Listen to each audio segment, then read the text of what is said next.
So tonight, I mean, the book came out, the English Heretic Collection came out on repeater last year, October the 13th that came out, which is an interesting date for people interested in Knights Templar. I don't know whether that was part of their occult marketing strategy, but it was pretty apt. The book is an anthology of writing that I've done over 17 years in terms of the output of the project. English Heretic was set up in 2003, really to subvert and play with the notion of English heritage as a kind of bland consumerist history. And what I wanted was to get back into the idea of the kind of ludic relationship with historical buildings and things like that. And what I mean by ludic is a kind of meaningful play, a charged, energized play with the landscape. Part of this came out of obviously more magical theory than psychogeography, more the idea of using landscape in a kind of joyous way, but associated with magical practice, but magical practice sort of more derived from really a book by Kenneth called Hecate's Fountain, where he describes, Kenneth Grant was a protege of Aleister Crowley and set up his own branch of the OTO called the TYPHONIAN OTO. He also had a lodge group called the New Isis Lodge that run from 1955 to 1962, and it's a book called Hecate's Fountain that outlines some of the most outlandish, kind of surreal rituals that possibly took place on the astral, and melded all kinds of influences from culture, from occulture, really, things like Lovecraft, obviously, and Sax Roma. So I was kind of honouring that to a certain degree, but I was also interested in kind of sort of brutalist aesthetics and sort of hard-boiled sci-fi of authors like J.G. Ballard and Burroughs and Philip K. Dick. And English Heretic was an aim to apply all of these things to a sort of magical and creative output. So I did about 12 albums and 13 with accompanying booklets over the time. And this book is the output of the writing. So there was like three main tenets to it, and the main kind of riff on subversion that seemed obvious to me on English Heretic was the idea of the black plaque. And again, it was rather than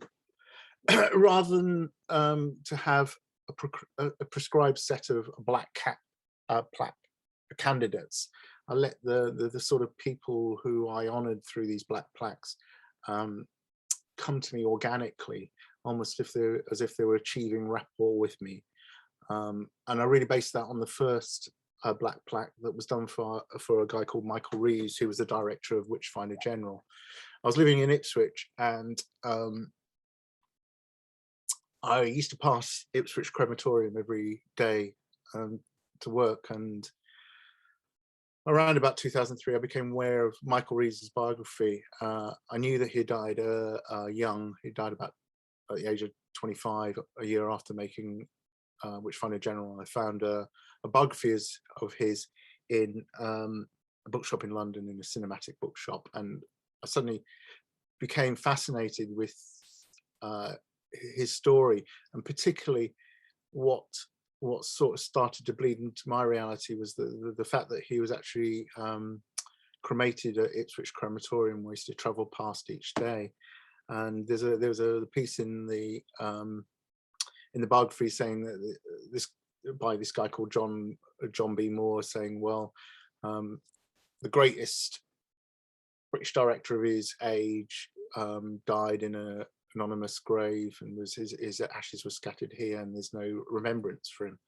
And I thought, oh, that kind of makes sense from a psychic point of view.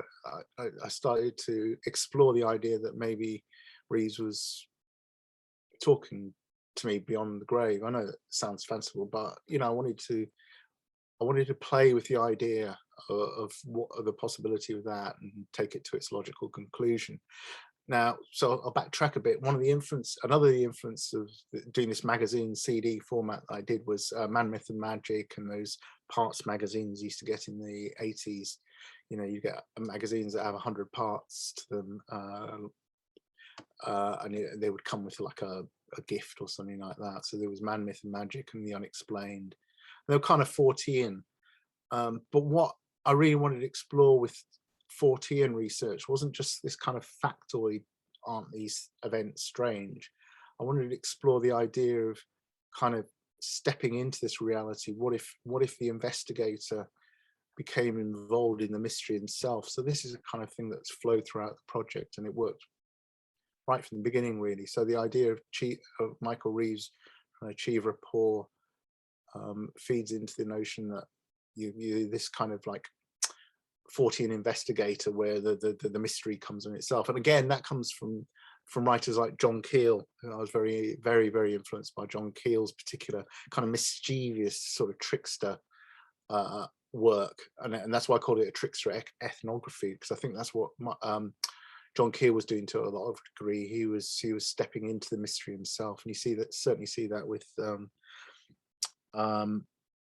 the Mothman prophecies and things like that, where he kind of becomes part of the mystery himself. So this is kind of what I was exploring with Michael Reeves. Anyway, so the top building here is called the Temple of Remembrance in Ipswich Crematorium, and this is where he was cremated. And so what I did was I visited this place and I recorded here, and I've mixed up the sound recordings with kind of bits from the film, bits of dialogue, bits of the kind of psychogeographic sounds in the film, and made a CD of kind of a soundtrack, a kind of ritual soundtrack, I called it, and made a CD and put it back and put a black plaque logo on it, like the English Heretic logo, only with a Baphomet in the middle, and put it back on this place called the February Lawn, where Reeves's ashes were actually cremated. So he's actually cremated this little hawthorn tree, and because he died in February, you basically your ashes scattered on a different lawn per month. So I put it at the base of this tree and left it there for someone to retrieve. So just going back a bit, the second part of the project was an interest in the way that film intersects with reality, and the bottom picture here is one of the half timber houses in Kersey in Suffolk, where the opening scene of Witchfinder General was filmed. And it was a particularly weird experience visiting this place, because if you follow the opening scene in the film, this witch is dragged up along this avenue and up this bleak hill and then hanged. And when I got there, I was doing some field recordings there. When I got there, I could still see the scar in the landscape from the filming of this fictional hanging, and I found that quite an eerie double, really, and an eerie intrusion into reality. So I was interested in the way that a fictional event can create a real archaeological scar in the landscape, and at some point in the future they'll become indistinguishable. And the third part of the Reeves story really was this kind of concept of a hex around the making of the film.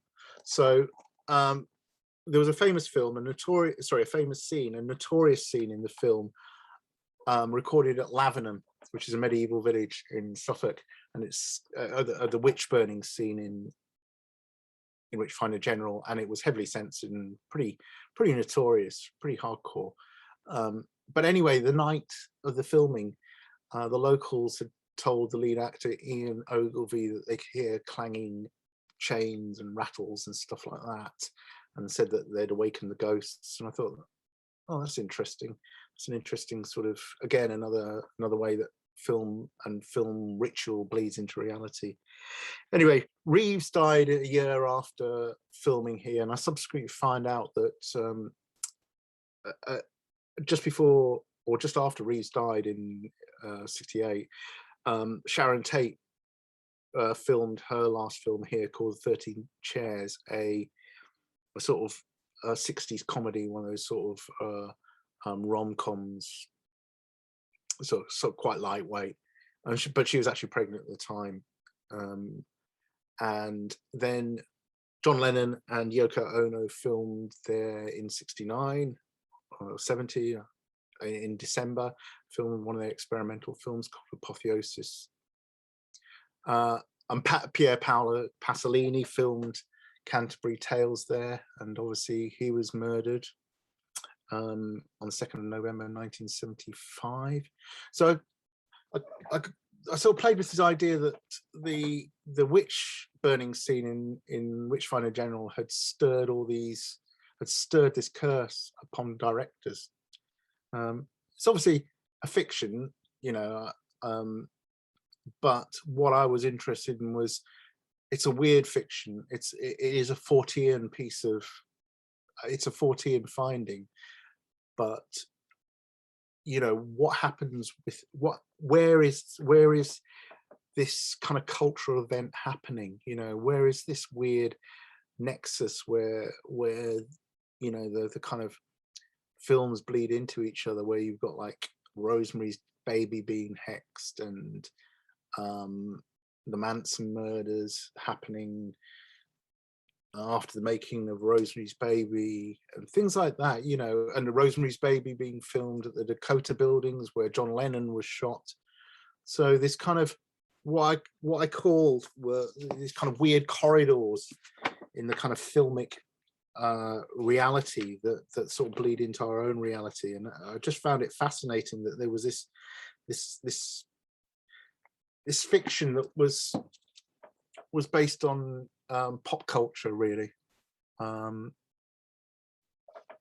So that's the kind of organic way the project started, and I think I really honoured that all the way through the project in various different degrees. So I'll just briefly go through some of the ideas explored in different areas of the book. So there's a chapter called Phantoms of Liberty, and I based this chapter and in the anthology, it's a collation of a bunch of projects I did around the idea of Britain at a Cold War. Now I was kind of fed up of the way that we had this kind of weird obsession with the occult Third Reich and things like that. And I thought that, you know, we turn on Channel 5 and every night there'd be another documentary about this sort of thing. And I thought it was time to kind of subvert that, but also subvert the kind of the sort of bunting and celebratory sort of blitz spirit that was going on in this that still goes on in this country to a certain degree, that seemed to be kind of a little bit symptomatic of a country that maybe needed shaking from a certain form of insularity and exceptionalism, really, and imperialism, things like that.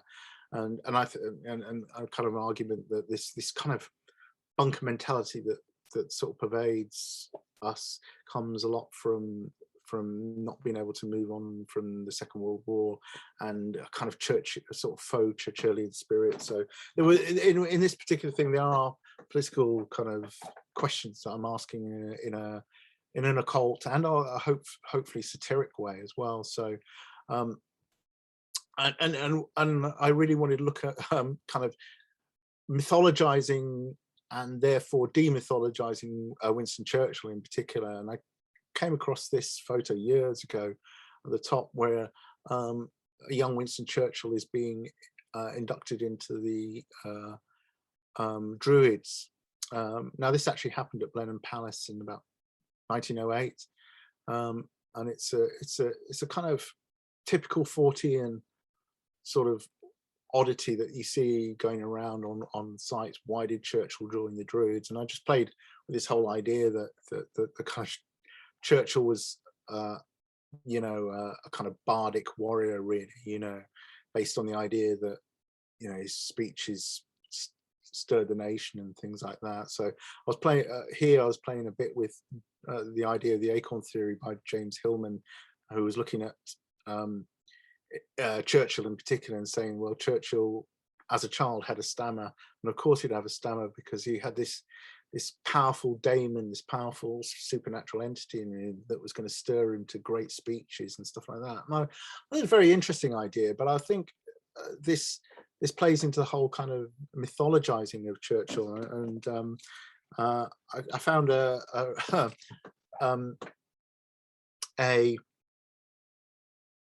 survey that was done for BBC or something like that, and in the last decade, and a ridiculous amount, 25% of people surveyed thought Churchill was a myth, and I think that's interesting. You know, that there's this kind of race to myth. Not only is there a racial myth, there's a race to myth. There's a desire to mythologize people, and we see this.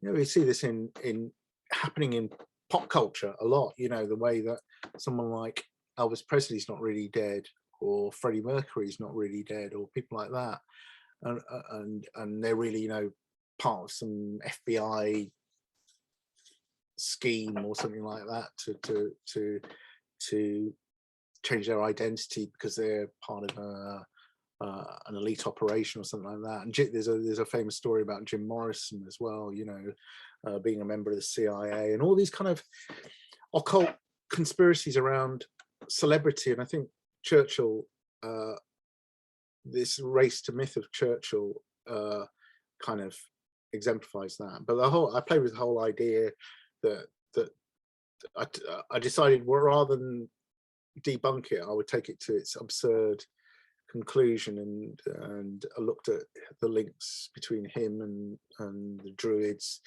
and Merlin, who suffered PTSD after one of these mythic battles and went into the woods and lived with a black dog, and sort of related it to Churchill's famous black dog, which was his depression, which happened after Gallipoli in the First World War, where, you know, he was heavily blamed for a massacre there. So I kind of, what I was doing was playing with the extended conceit, not so much to say it's true, but to say how things can become true. And I was very interested in where these kind of histories that we have today can develop into myths within the psyche, within the individual psyche. So I was using my mind and my thinking and my rationale to show how it happened, or it could happen, through just following things through to some logical or illogical conclusion. But within the project itself, this Phantoms of Liberty, I looked at various other threads and artists as well. I looked at particularly the work of Paul Nash. And this is a painting that he did in World War I, and looked at its relationship with the work of Besant and Leadbetter, who were theosophists who created these images of thought forms. So this bottom picture is a thought form, and Nash, prior to World War I,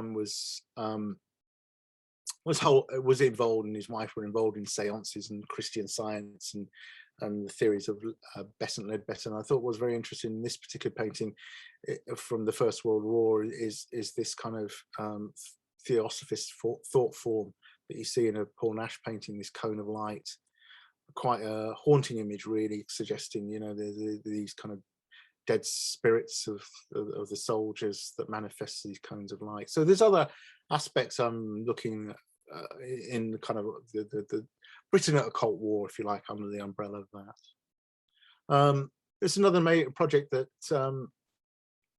that tied in two obsessions of mine. Kenneth Grant, well, step back a bit, the English Heretic project in a lot of cases it was looking, trying to fuse the work of J.G. Ballard, sort of brutalist, Jungian sci-fi with kind of outlandish, magical pulp magic of Kenneth Grant, and where I saw their work intersecting was in the idea of the Cliff-Off.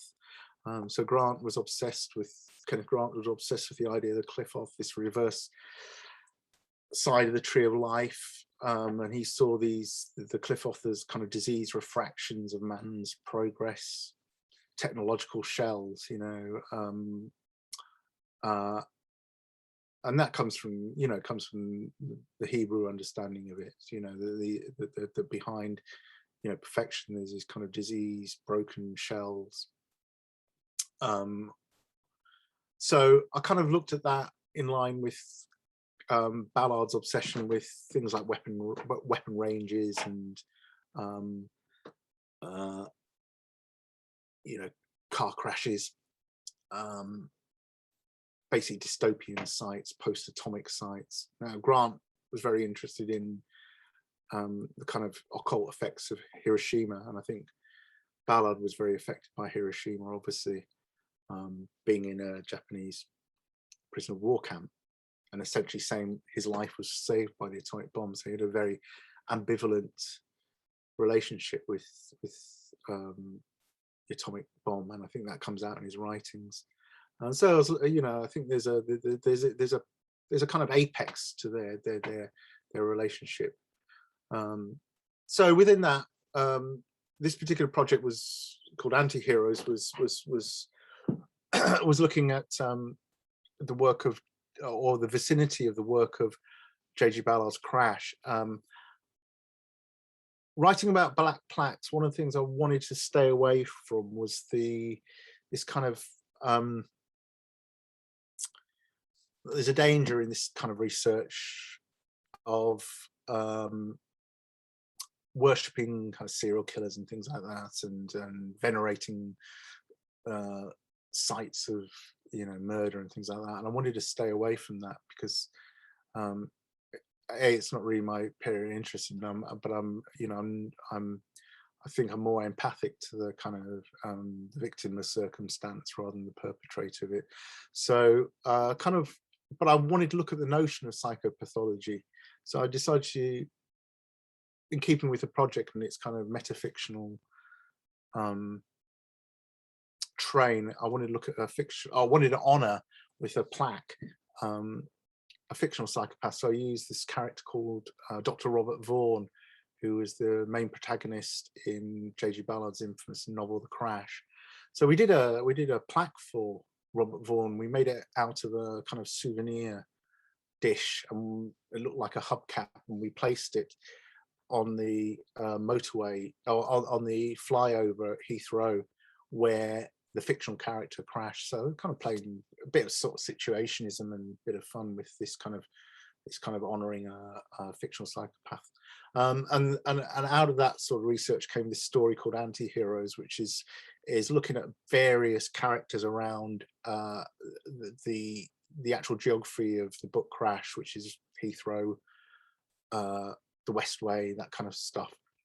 So there are a number of people, a number of films that I looked at, and one particular film that I thought was very interesting was this famous psychedelic horror, zombie horror from 1973 called Psychomania.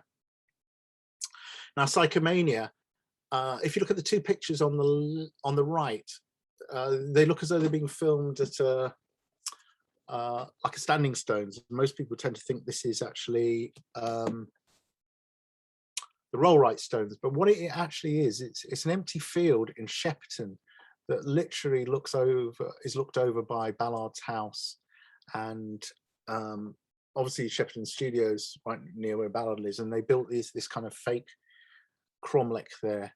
Now, what was really interesting I found about Psychomania, that it was actually filmed and made around about 72, 73, when Ballard was writing Crash. So there's this kind of delicious kind of mix. Was Ballard watching this film being made from his office? Quite possibly.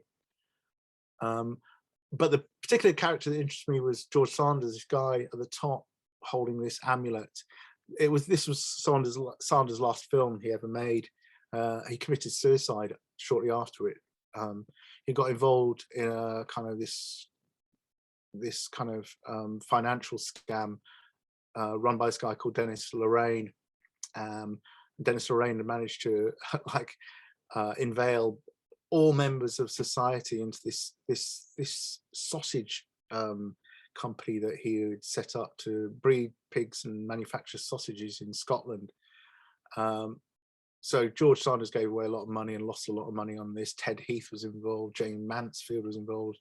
And the reason why no one went to jail is because it went all the way up as a pyramid scheme that affected everybody. Anyway, Sanders committed suicide slightly after that. And I thought it was a very interesting sort of story of a tragic figure. I'll move on. But this is where the project starts to bleed into reality. A few years later, I went up to Boleskine, which was Aleister Crowley's notorious house on the border of Loch Ness, where he performed the Bremelin working. And I went there to record in the vicinity in the graveyard, and completely coincident, and I've forgotten, I was watching some documentaries the night before in the local hotel and realized that I was actually visiting Boleskine on the anniversary of Crowley's death, which was 1st of December. I thought, oh, that's an interesting coincidence, and I was kind of surprised I didn't even work that out. So it's one of those kind of nice serendipities. Anyway, I watched a few more documentaries and read a bit more about the history of Boleskine and found this amazingly absurd, bizarre link that the serial scamster Dennis Lorraine had bought Boleskine for his wife to set up this pig rearing scheme that had involved George Sanders and everybody else. So this is where the project, I couldn't make up the trajectory of the project. These things happened completely organically. The stories and the characters started to bleed from one narrative to another, and this is where I think it's important in terms of the magical imagination. Unfettered, the magical imagination does trespass kind of boundaries and things like that. And I think this is a way, to a certain degree, I said these black plaque candidates, George Sanders was one, Michael Rees. George Sanders was a black plaque recipient as part of the anti-heroes research. What happens, they seem to be almost behave like demons on the periphery of your consciousness. They gradually come into your consciousness and wander in. Absurd and frightening things happen, and then they move out. And I think this story at Boleskine really nailed it for me, of kind of just going with the flow. And I kind of looked at Boleskine and the whole notion of a house on the borderland, which comes from William Hope Hodgson's story, that there are these houses that have recidivist impulses themselves. They're kind of sentient. Now Crowley did the Bremelin working, and there's historically there's quite a lot of fallout from that. A previous owner's wife had blown her brains out in the house, so it's this kind of cursed house, really. Anyway, it gets stranger because 2 or 3 weeks after I visited Boleskine, it burnt down, and I think I probably got the final recordings made at Boleskine. And that's a neat enough correspondence, but actually Jimmy Page, former owner of the house, promulgated a legend that Boleskine was built on an old church that had burnt down, killing its whole congregation. So this kind of rhythm, the rhythm of coincidence and the rhythm of stories just grew organically. So you have this house that was built on a fire, all these events happen, and then there's a fire that consumes it. It feels magical or haunted, like reality itself haunted. And this is kind of what I was trying to get get throughout the project. And I think that's a pretty good example of the project achieving a kind of quite strange aim. And here's Boleskine when it burnt down. A friend, Tony Dickey, took these photos, and the bottom photo shows the gravel patch, the sand patch. And the reason why Crowley bought it was because the Bremlin working advises people to do it near a river, but also do it near fine sand, so you can track the footprints of the demons. A final thing I want to go into briefly is this kind of subversion of heritage culture. So I did a couple of projects that were deliberately trying to subvert heritage culture. So I did one called Mondo Paranoia for the 50th anniversary of the Kennedy assassination, and played with a set of synchronicities that happened on the day of Kennedy's assassination. Not only did Kennedy die on the 26th of December 1963, but Aldous Huxley also died on the same day, and C.S. Lewis on the same day, all within 3 hours of each other. The Moors murderers killed their first victim the following day. The first episode of Doctor Who happened the next day. The Beatles released their world-conquering album with the Beatles, or Meet the Beatles, on that day. And 5 years later, on the same day, 22nd of November 1968, the Beatles released the White Album, which obviously became a big influence on Manson, things like that. So I play with this whole idea of the 60s being this weird program that kicked off on the 22nd of November. And the final project, I did a subversion of the Summer of Love, the Summer of Blood. And here I was looking at a book by Dan Jones called The Summer of Blood, that was about the Peasants' Revolt, and looking at its relationship with kind of the optimism of the 60s and how that never manifested. So I look at certain correspondences and connections. I look at Evelyn Waugh's work. Evelyn Waugh was a member of a kind of hellfire club really called the Hypocrites Club, and his previous secretary was a guy called Raoul Loveday. Now Raoul Loveday eventually went to Cefalù and died in the hands, or died from drinking infected water at Crowley's Abbey. But in Brideshead Revisited, one of the characters called Anthony Blanche appears to take part in rituals at Cefalù. So I was kind of looking at class and subverting the idea of the Summer of Love into something else. So again, there were these trains of subverting heritage culture into heretic culture.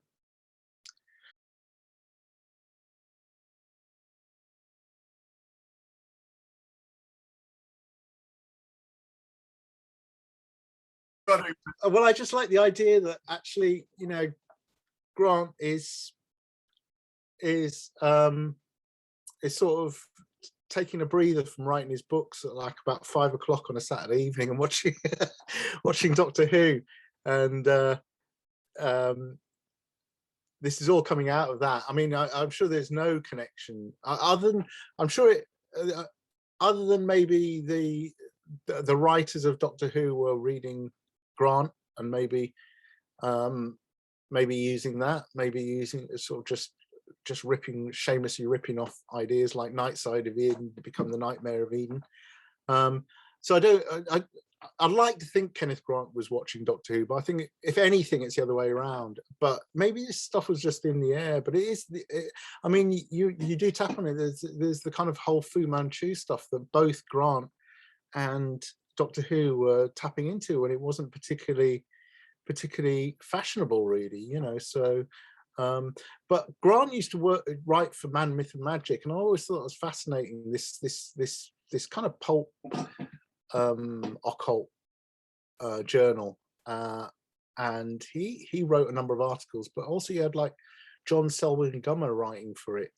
So you'd have this, you know, irrespective was a physical office, there was astral office. It's like a sitcom office where you'll have John Selwyn Gummer and Kenneth Grant. So I was just kind of playing with that, really, that there is this kind of profane level even to Grant's work. Yeah. And if you look at pictures of Grant in the 50s, he's got his hair slicked back like Bela Lugosi. So I think he's modeling himself on it, you know. And there is a part, I can't remember which book it is, can't remember which one, but he kind of does some geometry on Bela Lugosi, doesn't he? And likens him to these vampiric entities called Lugs and stuff like that. So he does some serious Kabbalah on it, doesn't he? And he brings Nosferatu into his Kabbalah as well. So, you know, Grant is really mixing it up in a what would be termed a postmodern way. So he's deliberately bringing, and you know, this Fu Manchu stuff that he brings in is you know, he's saying this is occult fact, and he wrote about Japanese black magic called ku, and relates it to the work of Sax Rohmer and Edmund Burke and things like this. These kind of Chinese occult societies in South London. So he's really mixing it up there. Absolutely. But yeah, taking it in the direction of some Ballard's work as well. So I was creating my own heresies, if you like, by, you know, this kind of occultizing of Ballard and things like that.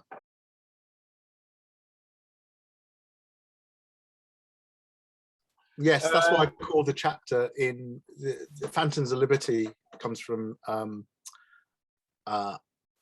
Bulwell's film. So that's where I got the originally, when I did all the Britain occult war, I called it Britain occult war. But when I redid that section for the anthology, I called it Phantoms of Liberty, partly because that's what I saw the current kind of psyche of the country is. We had this phantasmal idea of liberty based on the Second World War and the Blitz spirit. So I just used Bunwell's title, and I do like. I think Bunwell's last 3 films are absolutely amazing. Really amazing, bizarre anxiety dreams. But what I was really interested in, I found it really interesting that actually Fawlty Towers. There was an interview with Connie Booth saying that their big influence for Fawlty Towers was actually Bunwell's latter films, this kind of absurd, anxiety-ridden sort of farce. And yeah, I love those films, and I love the kind of psychic sort of reality of those films. So yeah, good spot there, really, Brian.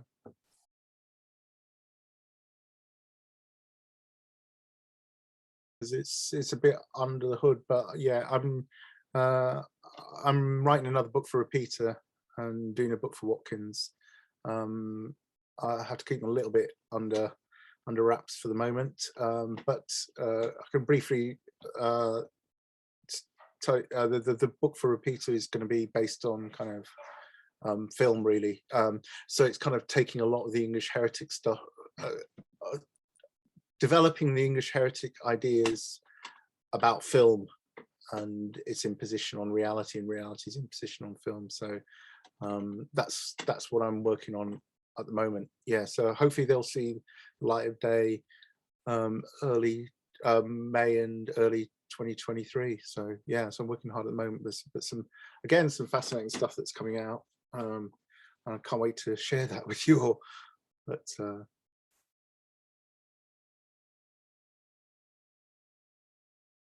yeah, so I think this comes from Artaud to a certain degree. Artaud had this idea that they're in Theatre in the Double.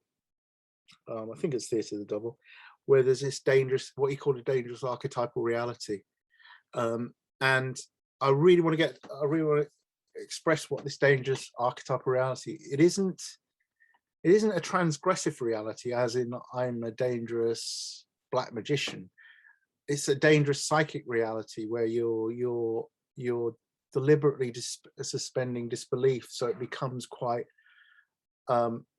fragile, the boundary between reality and fiction. And I think these are kind of this state happens in psychosis, and it happens in waking dreams. Now, a lot of the kind of writing I've done came from kind of in my 20s writing fiction that was heavily kind of influenced by kind of Jungian ideas of the active imagination, and that's why I really like Ballard, because I think his stuff is basically Jungian active imagination, and writing from that perspective and using certain techniques that come from magical practice like creative visualization. You can step into this kind of imagistic reality where images double off each other. And interesting, Brian should mention Phantoms of Liberty. So that's a very surrealistic notion of the what Dali called the paranoid critical, where you can look at two images and one image and see two different things, and you can reify this symbolic reality from the dream world, and he called it the concrete irrational. So all these things fit into the notion of a borderland state, and writing and actually researching in a borderland state. So I'm not a dry researcher. I'm kind of actively working in a semi delirious way, if you like. Again, you know, you get it through people like Rambo, but this kind of semi delirious, consciously semi delirious, and all the attendant things that come out of it. And you know, some people find it disturbing, people find it irrational and absurd, but I was kind of honoring that process. Does that make sense?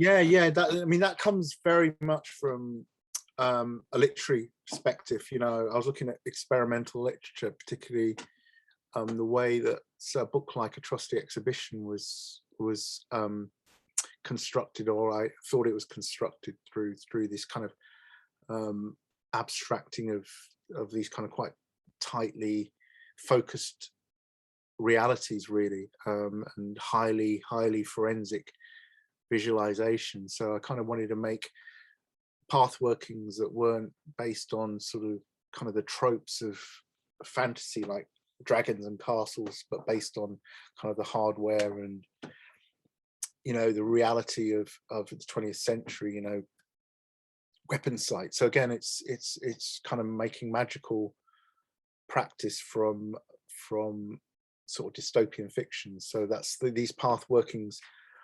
I was very much doing that. I was kind of chopping up bits of text from National Trust guides and fictions on that in a particular place, descriptions of airfields and things like that, and treat them all as though they're kind of grist to some magical mill.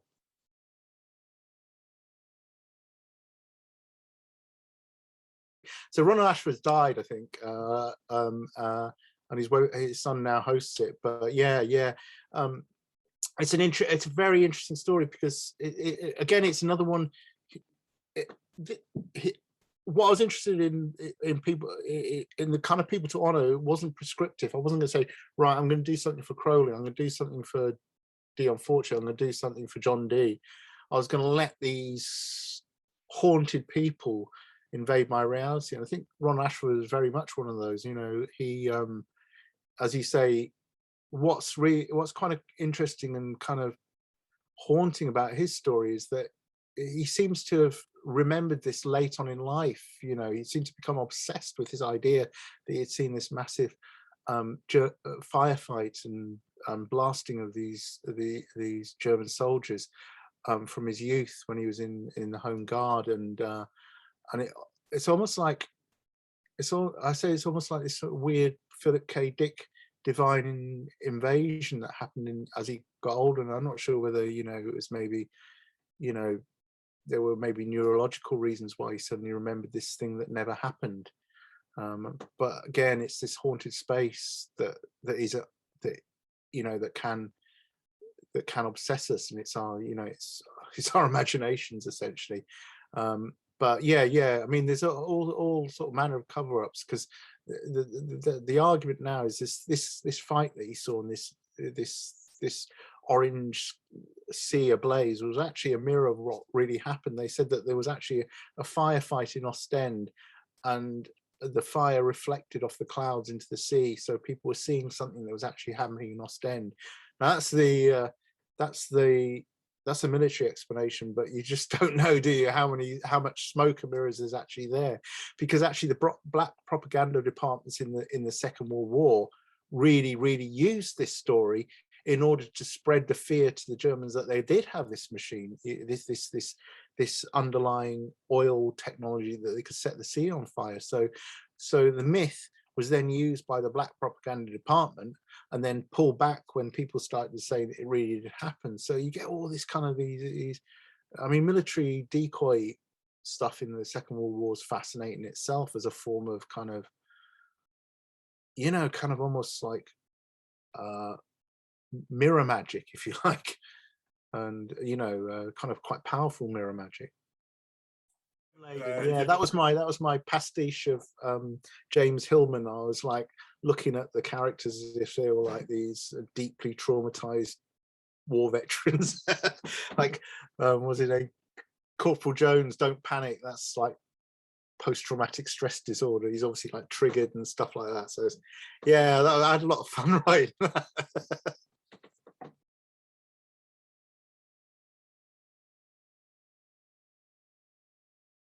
Do I think you know, I think we can only really, I think it's really important to forget what buildings look like, and I'm really interested in forgotten history and fictions about forgetting, in order to understand what something really means, you know. So for instance, I went to Bordsey missile station, and this place that's abandoned, you can just wander around it, and it has all these kind of missile silos that look like ziggurat buildings or Aztec buildings and stuff like that. And I'd see the sun, the shadow of the sun reflecting off them, and I thought, you know, in sometime in the far history, when we visit this site and we see these things, we'll think they're kind of like Avebury or megaliths and things like that, and we'll go there and venerate these places and not really know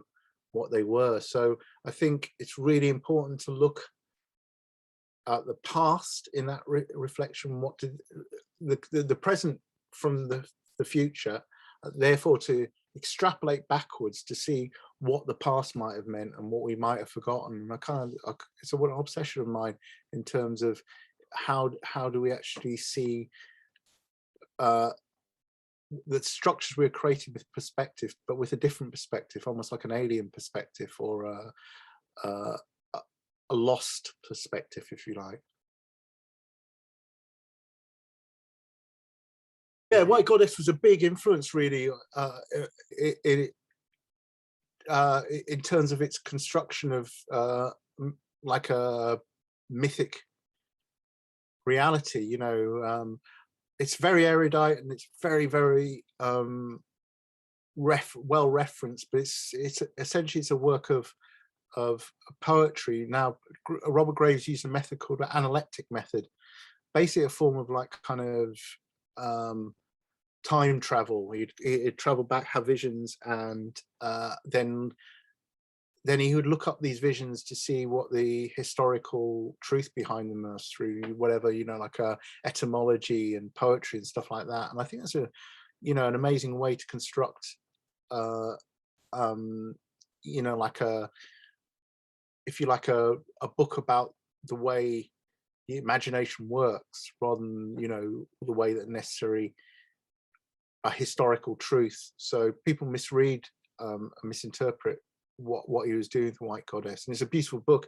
And again, it's so resonant. And I kind of ended up doing I like to think a sort of very pulp homage to it in a lot of places, and I do actually bring in White Goddess in a number of places. You know, in looking at Crash by J.G. Ballard, I look at it as essentially what Graves called the love chase, the battle between the poet and the weird for the muse. And also I look at a horror film called Blood on Satan's Claw, and one of its rituals in relation to the May cults that Graves writes about. So yeah, you ended up using a lot of kind of ideas from Graves, but the main thing is this kind of idea of you know, the kind of way that the poetic way poetry, mythopoesis and language works. That's really what I love in his work.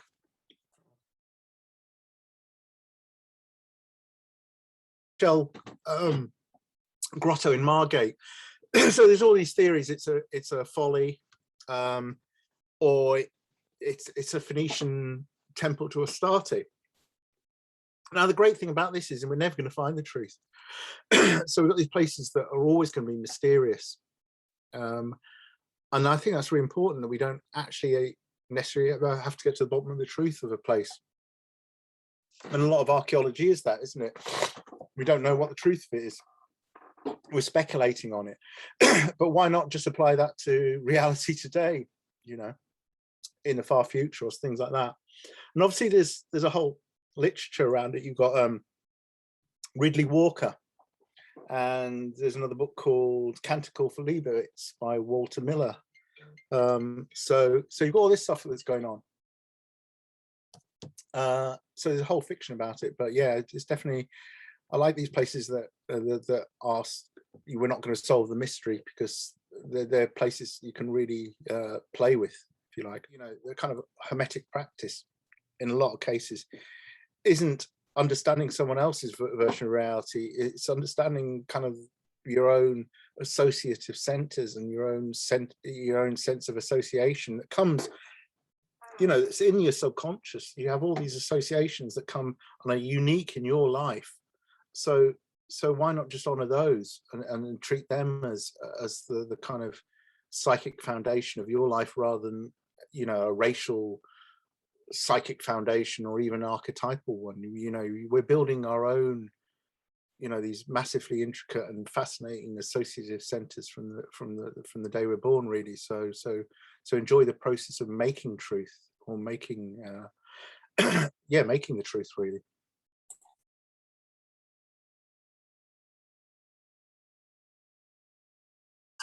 Absolutely, yeah. I mean, I saw that 1979 Quatermass, and I was blown away by the kind of the ideas in it, you know, and the landscapes in it. Them using like Wembley Stadium as this kind of meeting point for cults, and the whole overlay of kind of, you know, like science, a kind of a sinister science, and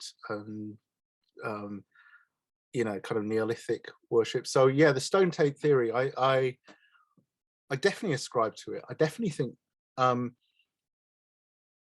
as I say, I think the imagination, I think the real thing is, you don't need necessarily say there's supernatural truth.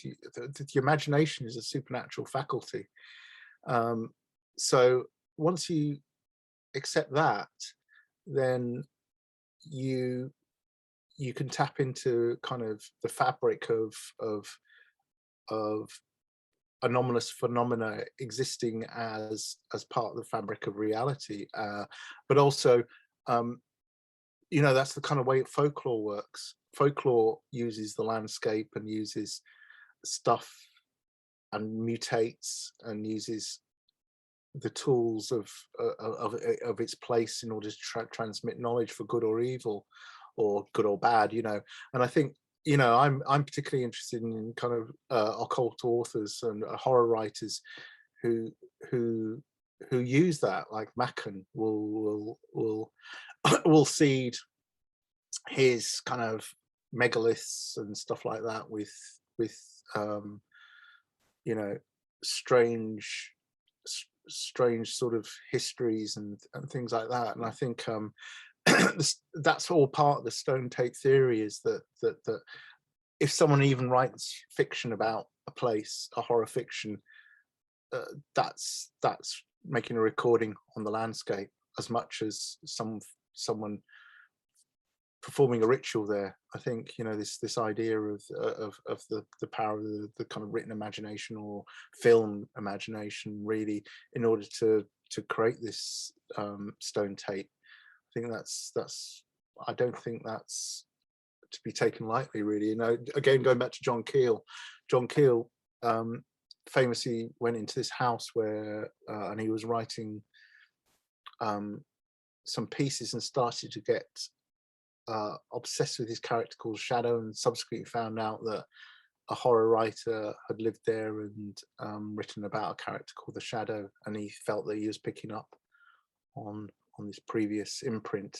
So I'm using the stone tape theory everywhere. I think particularly with like House on Borderland, that's very much saying that this house has got, it's, you know, it's imbued with a kind of tape loop, if you like, you know, a recidivist entity that keeps on coming back and causing destruction or whatever, or telling its story again and again.